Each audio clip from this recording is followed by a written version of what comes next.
जीवन हमें एक मौका देता है, इसलिए जब भी सही कॉलेज चुनने का समय आए तो सिर्फ मंगलायतन यूनिवर्सिटी आपके बेहतरीन भविष्य और सर्वांगीण विकास के लिए।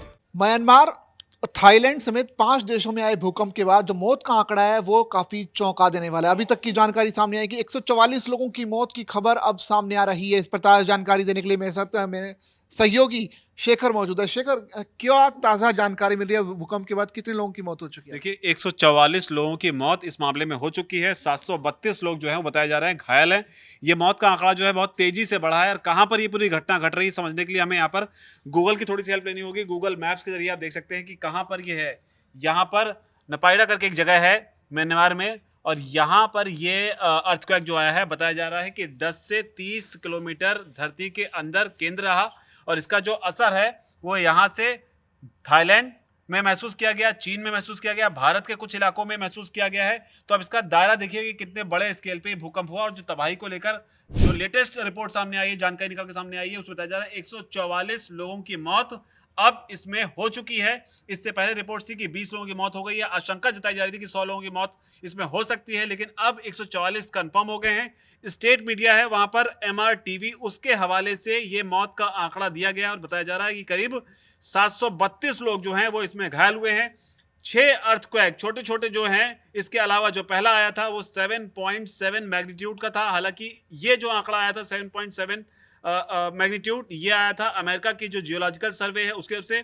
भारत में जो जियोलॉजिकल सर्वे है उसके से 7.2 मैग्नीट्यूड का अर्थक्वेक बताया गया था। लेकिन जो सबसे ज्यादा तबाही हुई है उसके लिए 2 जगह जो है इसमें बेहद अहम बताई जा रही हैं, जिसमें बताया जा रहा है कि एक अस्पताल था जिसके ढहने से कई लोगों की मौत हुई है। सबसे ज्यादा मौतें जो हैं अस्पताल में हुई हैं। इसके अलावा एक मस्जिद है जहां पर लोग नमाज पढ़ रहे थे और नमाज के दौरान ही भूकंप आया, जिसके बाद में यहां पर भी बड़ी संख्या में लोगों की मौत हुई है। तो ये इस मामले में बड़ा अपडेट है। इसके अलावा ये बता दें कि म्यांमार में अभी जो है वो इमरजेंसी घोषित कर दी गई है।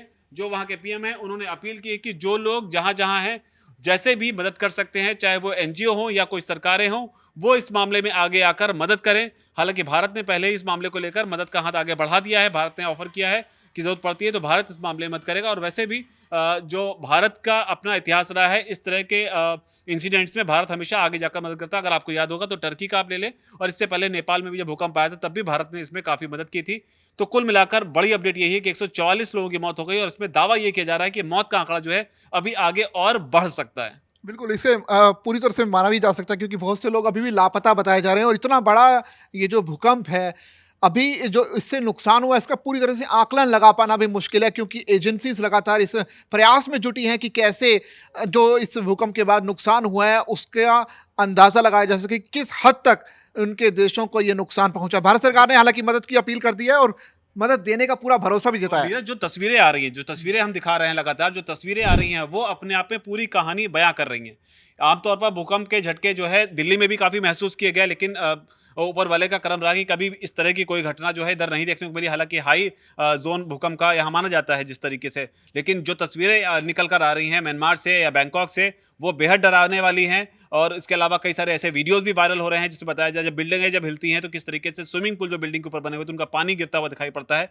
और कुछ एक वीडियो तो ऐसे हैं जिसमें बिल्डिंग की बिल्डिंग जो है वो भरभरा कर नीचे गिर जाती है। तो अब जो ये आंकड़ा आया है इसमें जो घायल बताए जा रहे हैं 700 से ज्यादा लोग, हो सकता है इसमें कई सारे लोग गंभीर रूप से घायल हों और यहां पर भी मौत का आंकड़ा जो है तब बढ़ जाए। तो कुल मिलाकर जो 100 से ज्यादा आंकड़ा लोग मान के चल रहे थे, या हमने ही बताया था कि आशंका है कि 100 से ज्यादा लोगों की मौत हो, उसमें 144 कंफर्म हो गया है। अब आगे अब देखना होगा किस तरीके से ये आगे अनफोल्ड होती खबर। बिल्कुल, जो नुकसान है वो तो काफ़ी हद तक हुआ है, लेकिन जो जनहानि हो रही है यानी कि 144 लोगों की मौत अब तक हो चुकी है, ये लोकल मीडिया की तरफ से दावे किए जा रहे हैं। अब ये जो मौत का जो लगातार जो नुकसान हो रहा है, थाईलैंड को अगर बात की जाए या फिर म्यांमार को बात की जाए, तो इसमें भारत सरकार किस तरह से मदद करेगी इस पर भी लोगों की निगाहें होंगी। हालांकि प्रधानमंत्री मोदी पहले ये साफ कर चुके हैं कि हर संभव मदद इन देशों को पहुंचाई जाएगी। भारत पहले भी मदद करता रहा है और आगे भी इस पर बना रहेगा। आप जो है बने रहिए दैनिक जागरण के साथ, क्योंकि यहाँ लगातार हम इस मुद्दे पर अपडेट्स आप तक पहुँचाते रहेंगे।